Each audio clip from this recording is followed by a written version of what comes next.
Smoke-emitting vehicles, nerve-wracking rickshaws, pressure horns all combine to make a good recipe for various mental and physical ailments. Noise pollution is a major concern in today's world. People living or working in marketplaces and downtown areas are more exposed to the noise pollution.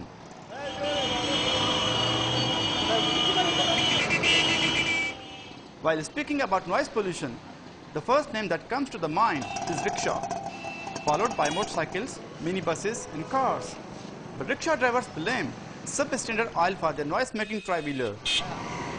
Oil सही नहीं होता तो ये oil जब हमारी गाड़ी चलती है रनिंग में तो ये कार्बन पकड़ती है जब ये कार्बन पकड़ता है तो हमारा सिलेंसर बंद हो जाता है. In a metropolitan city like Karachi, the noise level is becoming increasingly alarming.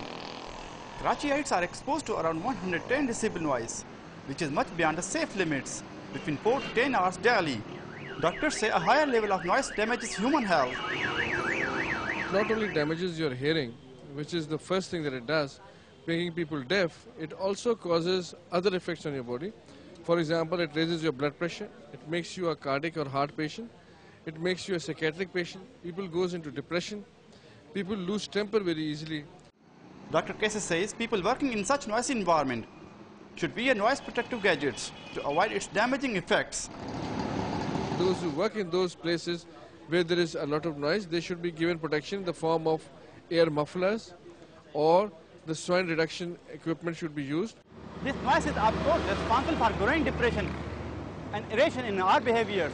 However, it is collective responsibility of us all to come forward and play our role to control this menace.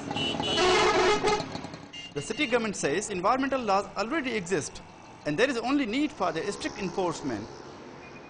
The laws are very much there, but they need to be followed. And if we don't do it, then there is no future for us. Lack of will on the part of authorities and lack of awareness amongst the masses are to be blamed for non-enforcement of laws regarding the noise pollution. Salim Sheikh, Dawn News.